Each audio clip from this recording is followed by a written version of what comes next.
Alors, notre prochain invité est reconnu mondialement comme étant l'un des plus grands experts en intelligence artificielle. L'Assemblée nationale du Québec vient de l'honorer. En 2018, il a remporté le prix Turing d'informatique, l'équivalent du prix Nobel, pour ses travaux sur l'apprentissage profond. En 2022, il s'est classé au premier rang des informaticiens les plus cités au monde. Cette année, le Times le décrète parmi le top 100 des personnalités les plus influentes de la planète. Préoccupé par l'impact social de l'IA, il a activement contribué à l'élaboration de la Déclaration de Montréal pour le développement responsable de l'intelligence artificielle. Depuis 18 mois, il concentre son action au niveau international pour alerter le public et conseiller les gouvernements de partout sur la planète sur l'importance de réglementer les systèmes d'IA de pointe. C'est un honneur pour moi d'accueillir le professeur Yoshua Bengio.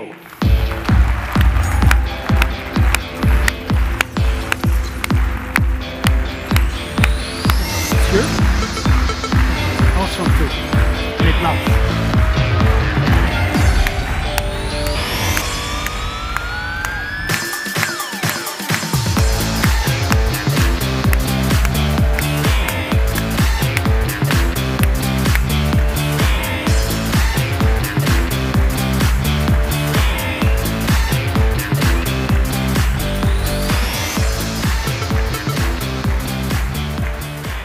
Merci. Bonjour. Merci d'être parmi nous, M. Bengio. C'est un honneur véritable. Ça me fait plaisir. Je vous laisse la parole pour votre présentation et après, vous vous en doutez, on va s'asseoir, on aura une belle conversation sur le sujet. Excellent. Merci beaucoup. Merci à vous. Donc, je vais vous parler de plusieurs choses aujourd'hui. Je vais vous parler de Mila d'abord. Mila, c'est l'institut que j'ai fondé il y a pas mal d'années et qui a été financé en grande partie par le gouvernement du Québec et le gouvernement fédéral et qui est vraiment une pépinière de talents. Donc, je vais vous parler de ce qu'on fait, puis des conséquences des recherches qu'on a faites qui sont maintenant déployées dans le monde entier. Donc, vous avez entendu parler de l'IA générative, des systèmes comme GPT-4.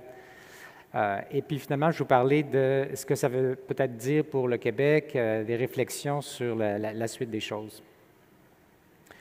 Donc, Mila, c'est une communauté incroyable au niveau mondial en termes de concentration de chercheurs dans le domaine de l'intelligence artificielle, de l'apprentissage profond.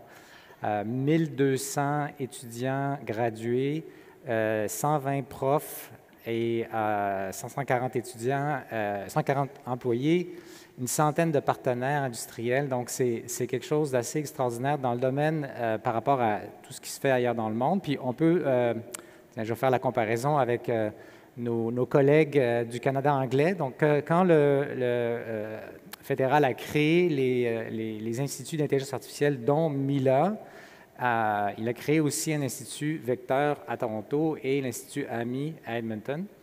Et puis, on voit qu'on se débrouille pas mal en comparaison, là, malgré le fait qu'on a été financé par les mêmes montants en termes de nombre de chaires, en termes de nombre de chercheurs, en termes de nombre de partenariats avec l'industrie. Donc ça, c'est quelque chose dont on peut être fier. Mais notre impact est plus large que ça. En fait, grâce aux recherches qu'on a faites dans mon labo, puis ensuite à Mila, le Canada s'est hissé dans les pays vraiment qui ont les meilleures cotes dans le monde sur différents aspects de l'intelligence artificielle. Donc, le Canada se situe au 5e rang, après États-Unis, Chine, Singapour, Royaume-Uni. C'est assez extraordinaire considérant la taille qu'on a.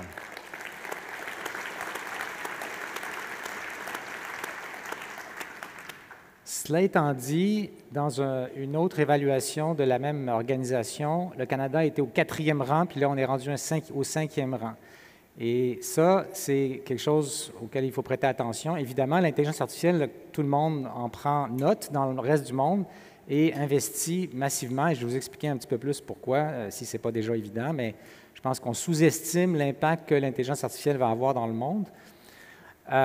Donc, justement, il y a eu des changements importants dans ce qu'on fait dans notre domaine dans les dernières années. Vous avez entendu parler de ChatGPT, plusieurs autres entreprises dont Google, Anthropic, Mistral, Cohere, qui est au Canada, sont dans une course internationale pour essayer de construire des intelligences artificielles qui vont être éventuellement de niveau d'intelligence humaine. Et certains d'entre eux pensent que ça pourrait être aussi rapide que dans quelques années. Ça pourrait être aussi quelques décennies. Je pense que les chercheurs sont dans l'incertitude par rapport à ça. Mais ces systèmes-là ont atteint la capacité de maîtriser le langage, en anglais, en français, dans des dizaines de langues, de fabriquer des images crédibles sur commande. On pose une requête sur ce qu'on voudrait avoir comme image, des sons aussi qui peuvent imiter la voix humaine à partir des enregistrements de personnes. Donc ça peut être le fun pour les artistes, pour ceux qui fabriquent des films, etc. Mais on va voir qu'il y a aussi des risques qui sont autour de ça. Aussi, les premiers modèles étaient juste basés sur le texte, le langage, mais maintenant, on a des systèmes qui manipulent en entrée et en sortie les images, la vidéo, donc plusieurs modes d'entrée et de sortie. Et ces outils commencent à être intégrés dans les suites logicielles que les gens utilisent de Google, Microsoft et compagnie. Ce qui se passe depuis quelques années, c'est que les grandes entreprises dans le monde, mais en particulier aux États-Unis, ont compris qu'il va y avoir beaucoup d'argent à faire avec les avancées qui s'en viennent en intelligence artificielle et sont en train d'investir massivement. En ce moment, il y a de l'ordre de 100 milliards à 200 milliards de dollars annuels qui sont investis en intelligence artificielle dans le monde. Par exemple, McKinsey prévoit des bénéfices économiques à partir de la technologie qui existe, mais juste grâce au déploiement puis à l'ingénierie qui vont se faire dans les prochaines années, de plusieurs trillions de dollars de bénéfices économiques par année.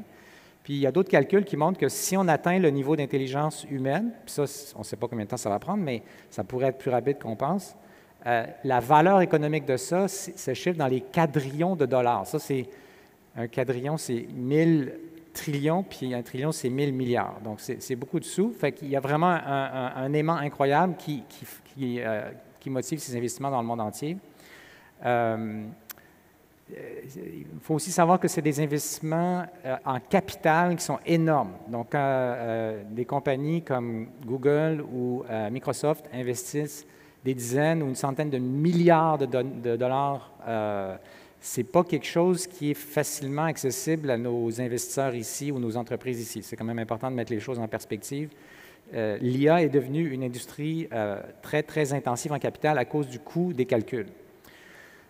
En même temps, ces calculs sont faits sur des machines, des centres de calcul qui dépensent énormément d'énergie et avec des risques que, au fur et à mesure que ça augmente, la proportion de l'électricité qui s'en va, de l'énergie qui s'en va vers ça dans le monde, va faire augmenter les prix de l'énergie dans les prochaines années.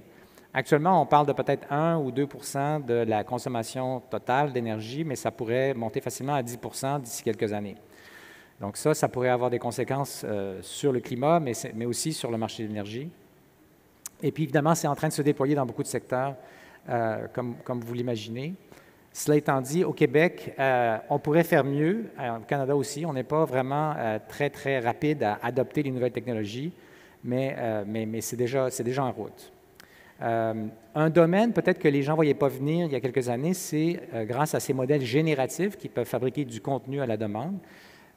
C'est du contenu interactif qui peut être utilisé dans toutes sortes de domaines, là, des médias, du divertissement, du journalisme, des services, du marketing.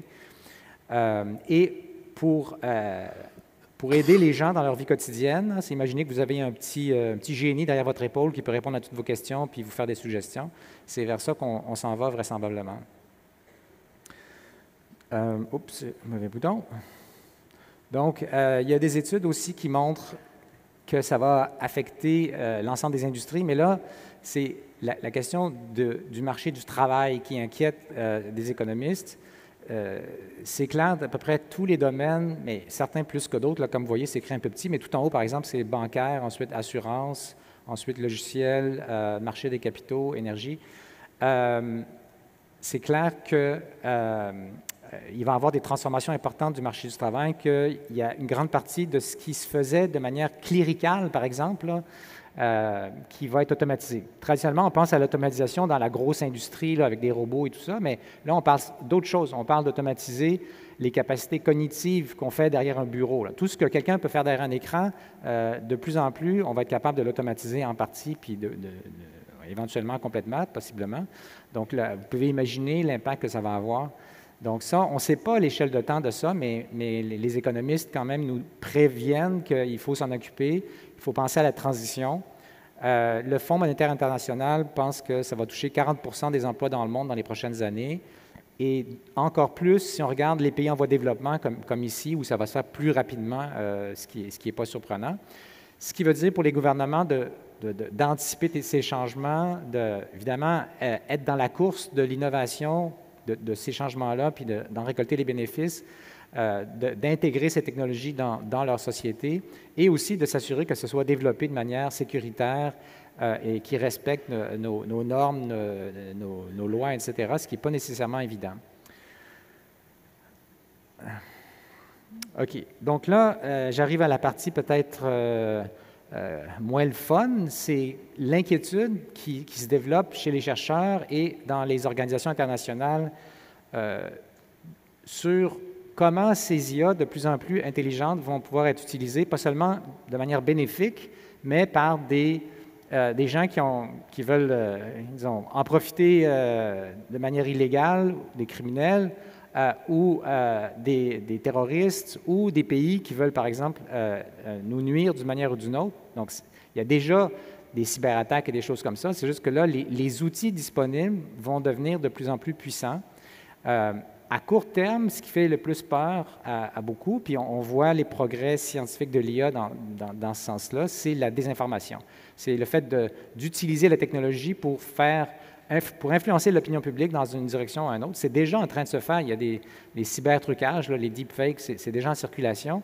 Mais la qualité de ces images, de ces vidéos, de ces pseudo-enregistrements de paroles va augmenter. Récemment, j'ai vu une imitation de moi, et puis je peux vous dire que c'est différent d'en entendre parler comme ça, puis que c'est vous que vous voyez imiter. Dire quelque chose que j'aurais jamais dit, donc ça fait un peu peur. Et ce qui s'en vient aussi probablement, c'est des systèmes qui utilisent pas seulement l'image et le son, mais aussi le texte, l'interaction, le dialogue, pour essayer de convaincre les gens, les persuader. Donc ça, vous voyez que c'est quand même un danger pour notre démocratie. L'autre chose, c'est que si on regarde la trajectoire des capacités de l'IA sur un certain nombre de bancs d'essai, à travers, là, c'est les 20 dernières années, sur différents bancs d'essai, puis on voit que ça progresse. Là. Plus c'est haut, plus c'est fort. La ligne noire, c'est les performances de l'humain sur ces tâches-là. Puis on voit comme inexorablement que ces systèmes, éventuellement, approchent les capacités humaines et les dépassent dans certains domaines. Donc, on était à des systèmes qui étaient comme capables de faire ce qu'un enfant à l'école primaire peut faire il y a quelques années. Puis là, on est rendu à des systèmes qui se débrouillent vraiment bien si on leur donne toutes les questions d'examen d'un étudiant du secondaire. Qu'est-ce que ça va être dans quelques années, puis quelles conséquences ça pourrait avoir? Ça fait poser plein de questions. Et les chercheurs, entre eux, ne sont pas d'accord sur combien de temps ça va prendre, quels vont être les impacts. Il y a beaucoup d'incertitudes et de désaccords aussi, mais j'ai travaillé avec 75 autres chercheurs du monde entier, un panel de 30 pays plus l'ONU et les Nations unies, sur un rapport un peu comme le rapport du GIEC, mais sur la question des risques de l'intelligence artificielle. Donc ça, un premier rapport est sorti il y a quelques jours, puis on va en faire un deuxième pour février prochain, pour essayer d'informer justement les politiciens. Donc, ce n'est pas adressé aux chercheurs, c'est adressé aux politiciens du monde entier pour les aider à voir le progrès scientifique, progrès ou risques qui vont avec. Pour vous donner quelques idées de ce qui inquiète les gens, déjà aujourd'hui, il y a des enjeux de discrimination avec les systèmes d'IA actuels. Il y a des enjeux, par exemple, de génération de pornographie juvénile avec potentiellement des vraies personnes qui sont illustrées avec ces systèmes-là.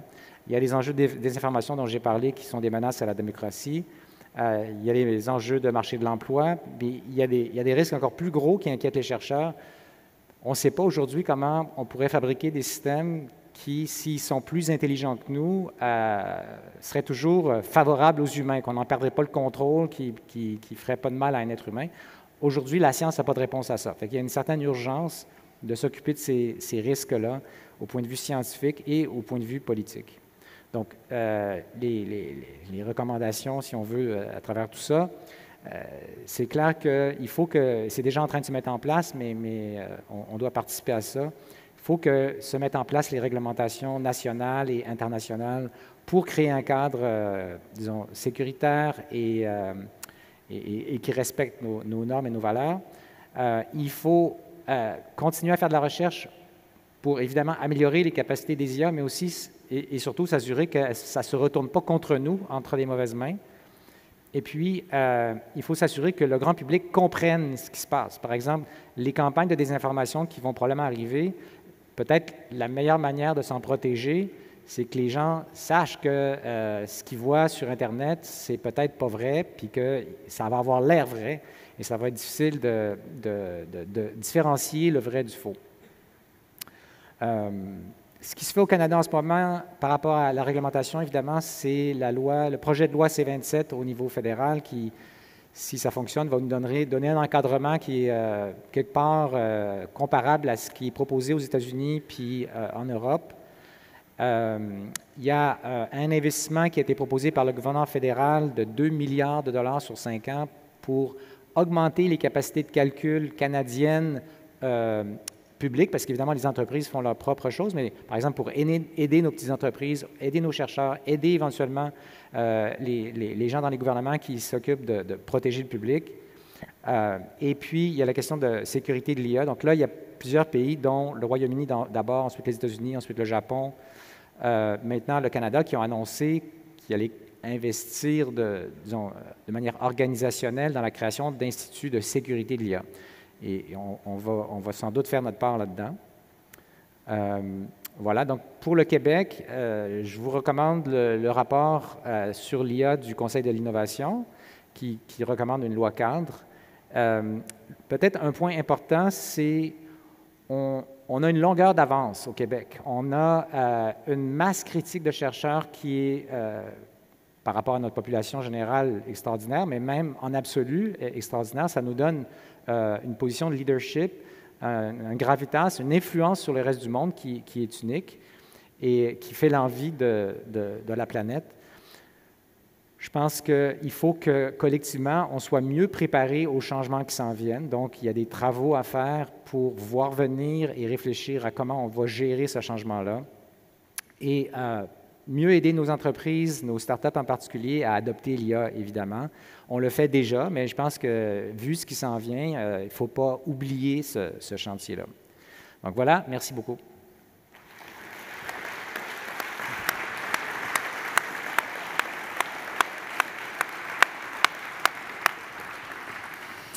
Merci beaucoup, monsieur. Très intéressant, très pertinent. Si vous voulez bien, je passerai à la période de notre entretien. Privilégié quand même, pas tous les jours qu'on a le plaisir d'avoir une sommité en la chose. Donc, j'ai quelques questions. Sentez-vous bien à l'aise, on y va. On a un beau moment à partager avec notre public. Professeur Bengio, on s'entend, plein de pays à travers le globe seraient prêts à vous accueillir les bras ouverts. Vous avez choisi le Québec, donc forcément, vous avez le Québec à cœur. J'ai une belle histoire à ce niveau-là, puis je pense que c'est important que je la raconte parce que ça parle beaucoup, tant qu'à moi. À l'âge de 12 ans, en revenant d'un voyage de Montréal, vous avez convaincu vos parents de quitter Paris pour vous installer au Québec. Vous avez choisi à nouveau le Québec pour développer Mila et l'écosystème d'intelligence artificielle plutôt que d'aller dans la Silicon Valley où, là, des millions de dollars vous étaient proposés. Qu'est-ce qui rend le Québec si spécial à vos yeux, mon cher monsieur? Bien, le Québec, comme immigrant, assez rapidement, c'est devenu ma maison. C'est l'endroit où je m'accorde le mieux à la culture et où je m'identifie. Donc, c'est aussi, comment dire, une société qui m'a accueilli et qui m'a permis de me développer, d'aller pour pas cher à l'école, à l'université, de me développer comme chercheur. Donc, je sens beaucoup de gratitude pour tout ce que j'ai reçu. Et quand est venu les possibilités d'aller aux États-Unis alors que je commençais à être assez connu, c'est sûr que je me suis dit comment je me sentirais avec moi-même, d'avoir reçu tout ça, puis de ne pas rendre à la société qui m'a donné tant.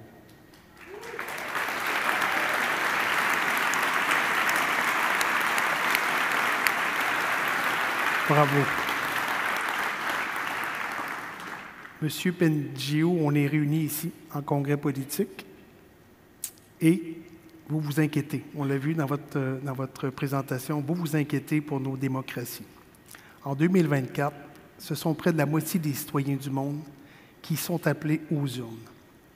Comment l'IA peut nuire aux démocraties, à votre avis? Comment pouvons-nous protéger nos systèmes démocratiques dans un contexte pareil? Vous savez, la démocratie, il y a plusieurs éléments importants. Il y a le partage du pouvoir, c'est pour ça qu'on élit nos représentants, mais il y a aussi le débat démocratique, la discussion collective qu'on a entre nous.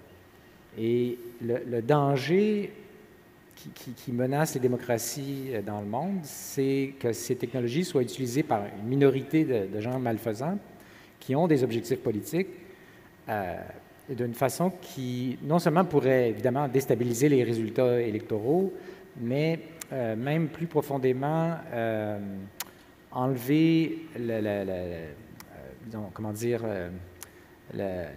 la confiance qu'on a dans le débat public si le débat est pollué par toutes ces interventions dans les médias sociaux qui sont fausses et que les gens ont de la misère à s'y retrouver là-dedans.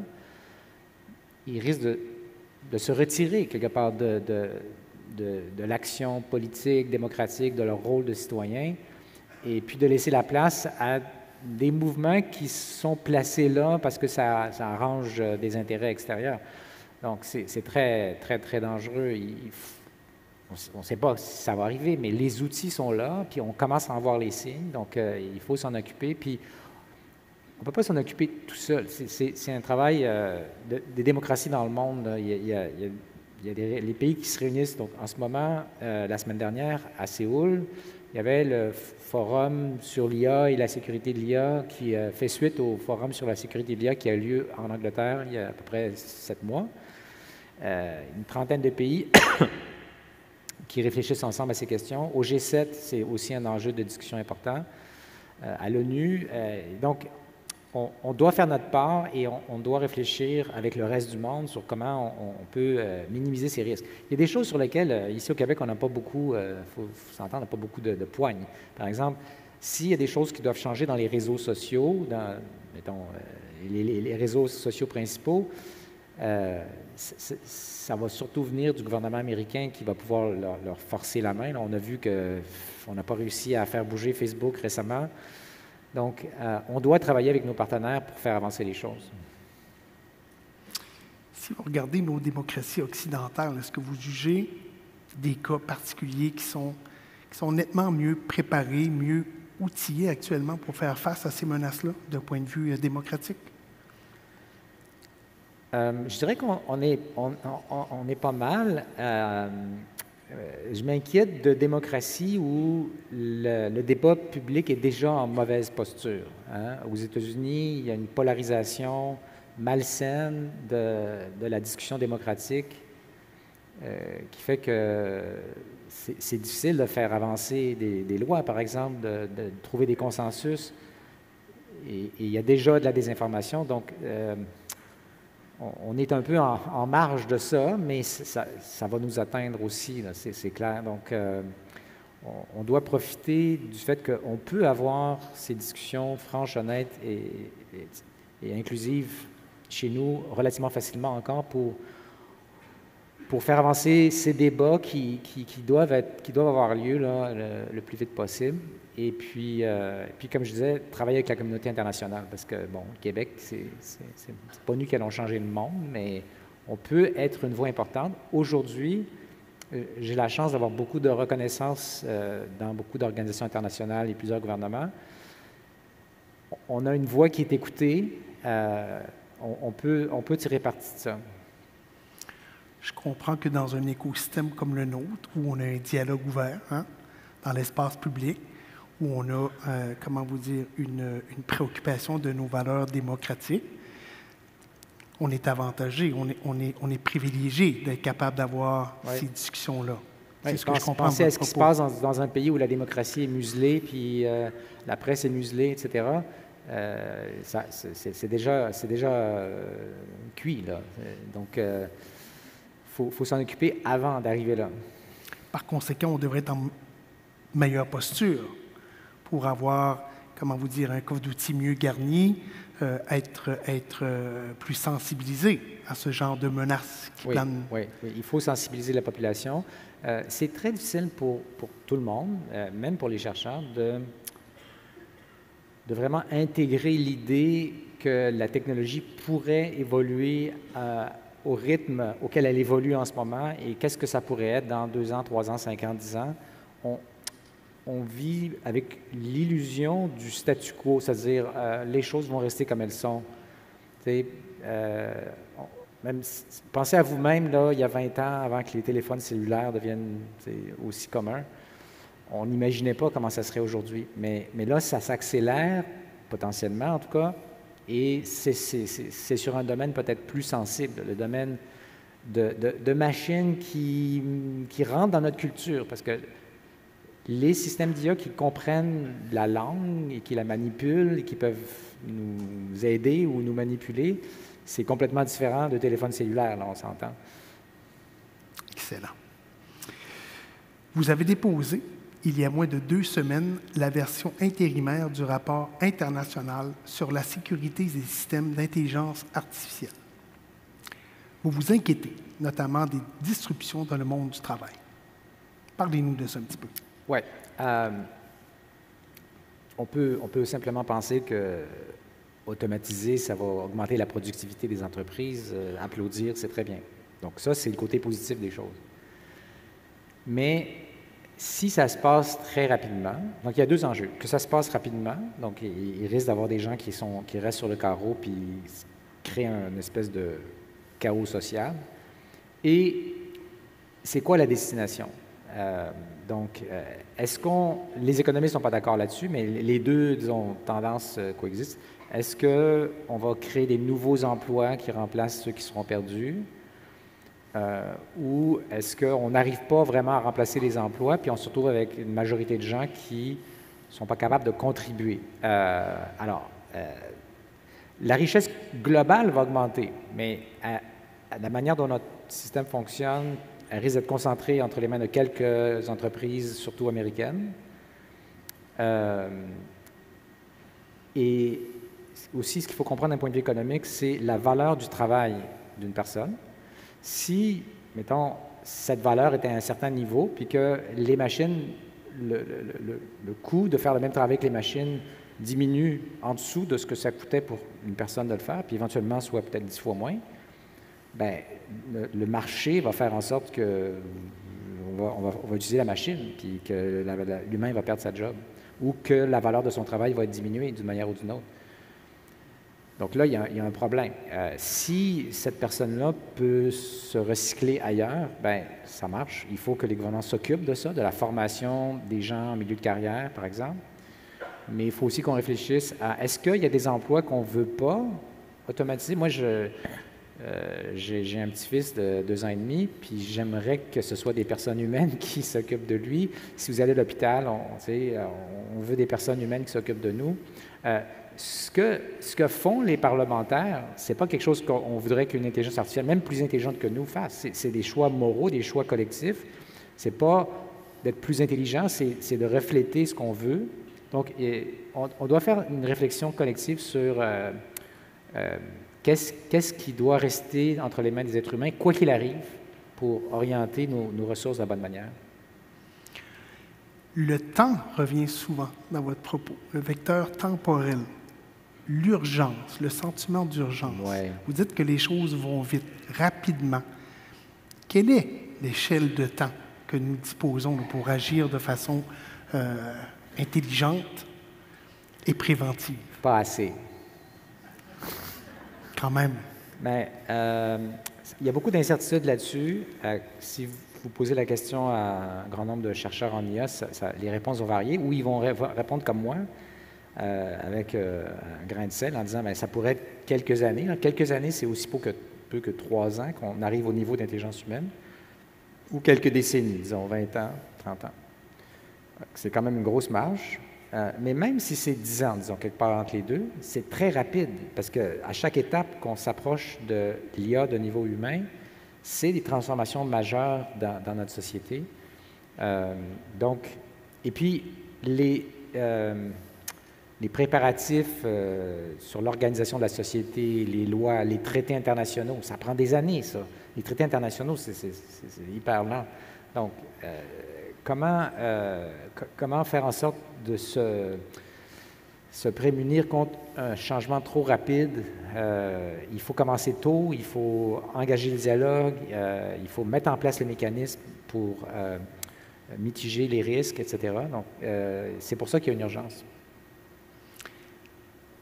Si je suis votre logique toujours dans le sentiment d'urgence, on va devoir donc prendre des bouchées doubles, prendre des moyens d'arriver à nos fins, et ça veut dire tout de suite, pour ne pas dire hier. Oui. Croyez-vous qu'on est capable de faire ça? Bien, des fois, il y a des journalistes qui me posent la question, est-ce que vous êtes optimiste ou pessimiste, M. Bengio? Puis là, je leur dis, c'est pas important la réponse à cette question. La seule chose qui est importante, c'est qu'est-ce que chacun de nous peut faire pour bouger l'aiguille dans le bon sens, puis le plus qu'on est capable. Donc, on va faire notre possible. Chaque geste sera important pour la suite des choses. C'est ce que je comprends, de façon stratégique. Nous vivons, vous le savez, avec les réseaux sociaux depuis plus de 15 ans, et nous avons collectivement échoué. Ici, en Amérique du Nord, tout comme en Europe, à bien les réglementer. Qu'est-ce qu'on peut faire pour ne pas reproduire les erreurs du passé et de faire en sorte d'améliorer cette situation-là? L'état des lieux, comment on améliore les choses? J'aimerais bien connaître la réponse, mais c'est quelque chose auquel je pense beaucoup, donc je peux partager un peu mes réflexions. Dans le fond, on en a déjà un peu parlé, c'est qu'il ne faut pas être juste des observateurs passifs du changement. C'est ce qui s'est passé avec les réseaux sociaux. On a donné complètement carte libre aux entreprises qui faisaient ça, puis pendant un certain temps, ça semblait vraiment bien fonctionner. Et les effets pernicieux, on a commencé à les voir beaucoup plus tard, et nos chercheurs n'avaient pas vraiment accès à ce qui se passe. Ils n'ont toujours pas accès, d'ailleurs, nous, dans le monde entier, n'ont pas accès à ce qui se passe dans ces entreprises pour voir comment ces changements affectent les gens. Donc, il y en a des études, mais on a une grande partie de l'information qui est cachée. Donc, par exemple, une des recommandations importantes qui sont faites par plusieurs organismes, c'est d'augmenter la transparence et la visibilité pour les gouvernements de ce qui se passe dans ces entreprises, pour voir venir les problèmes, pour faire en sorte que les chercheurs puissent mieux comprendre et anticiper les dangers, et puis qu'on puisse lever la main quand il faut faire quelque chose. Le temps presse? Oui.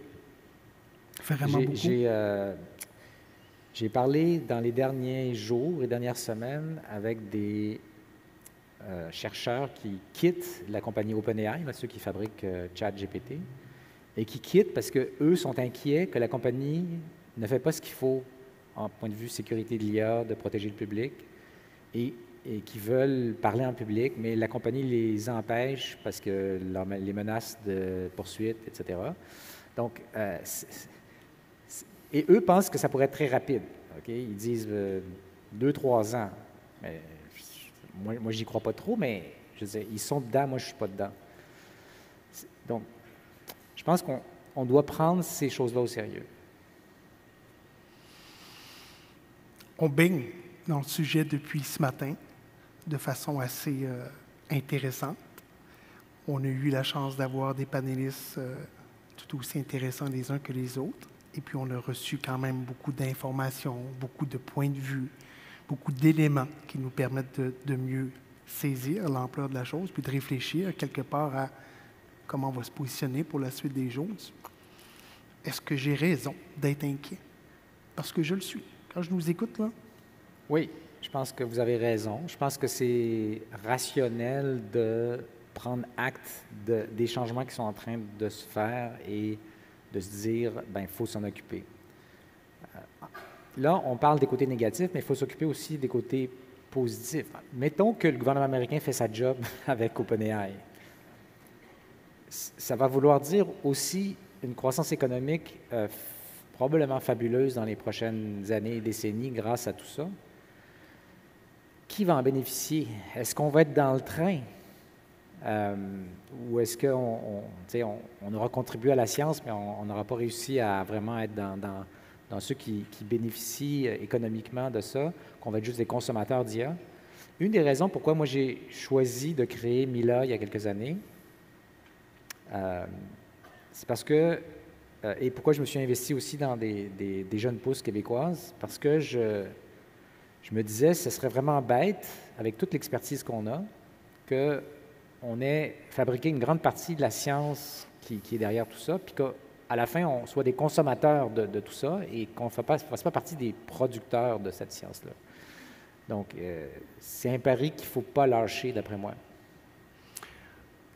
Vous l'avez dit, il y a quand même plusieurs beaux côtés à la chose, de l'avancement scientifique, l'amélioration à tous les niveaux, au niveau de la santé, entre autres, au niveau de la recherche. Qu'est-ce qu'on fait de bien actuellement au Québec, où on se positionne de façon intelligente, intéressante, inspirante pour le reste de la planète? On a créé un écosystème de chercheurs, d'entrepreneurs en IA au Québec qui est vraiment dans les meilleurs au monde, comme on le voit dans les études internationales. On peut vraiment en être fier. On a développé certains des fondements de la science de l'IA d'aujourd'hui. On est en train de faire avancer aussi quelque chose qui ne reçoit pas beaucoup d'attention, c'est l'utilisation de l'IA pour faire avancer les autres sciences. L'IA va devenir un outil pour faire avancer la médecine, mais aussi la science, par exemple, des matériaux, la chimie, la biologie, la physique même. Je travaille avec des physiciens aussi, les mathématiques. Enfin, on peut penser presque à tous les domaines de la connaissance où on commence à avoir beaucoup d'informatique, de données, et l'IA devient un outil important et va être transformateur. Donc ça, c'est pas souvent sur le radar, mais ça pourrait avoir un impact encore plus important sur le monde de demain. On a le privilège ici de rassembler une bonne partie des législateurs de l'État québécois. Quelles mesures devons-nous mettre en place? Vous en avez évoqué quelques-unes dans votre présentation, mais on commence par quoi demain? Le projet de loi C-27 du fédéral va, si ça passe, et j'espère que ça va passer, va faire déjà pas mal de choses, mais il y a des aspects au niveau légal de la loi qui sont plutôt du domaine fédéral, puis d'autres qui sont du domaine provincial. Et par exemple, tout ce qui est poursuite civile, ben, c'est provincial.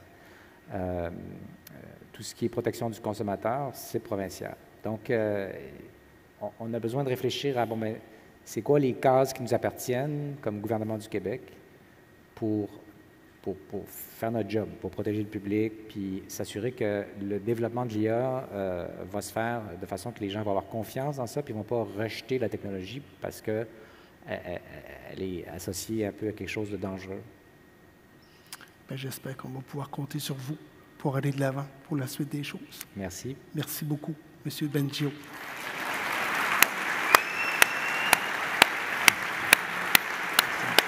Joshua Bengio, mesdames et messieurs. Merci.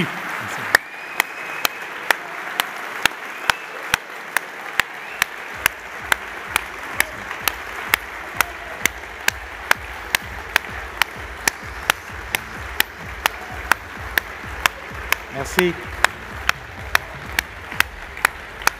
Merci. Vous avez compris, on l'aurait assis avec nous encore bien longtemps. Hein? On en aurait pris davantage. C'est super intéressant, super pertinent. Donc, merci encore une fois. C'est un privilège d'avoir eu accès à de l'information vraiment privilégiée. Donc, permettez-moi au nom de tous les congressistes ici rassemblés de vous remercier sincèrement.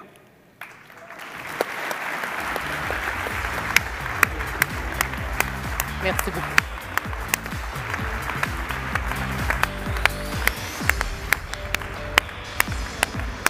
Dire que cet homme aurait pu s'établir n'importe où dans le monde, puis qu'il a choisi chez nous, au Québec, pour baser son institut puis faire ses recherches, merci du fond du cœur, M. Bengio.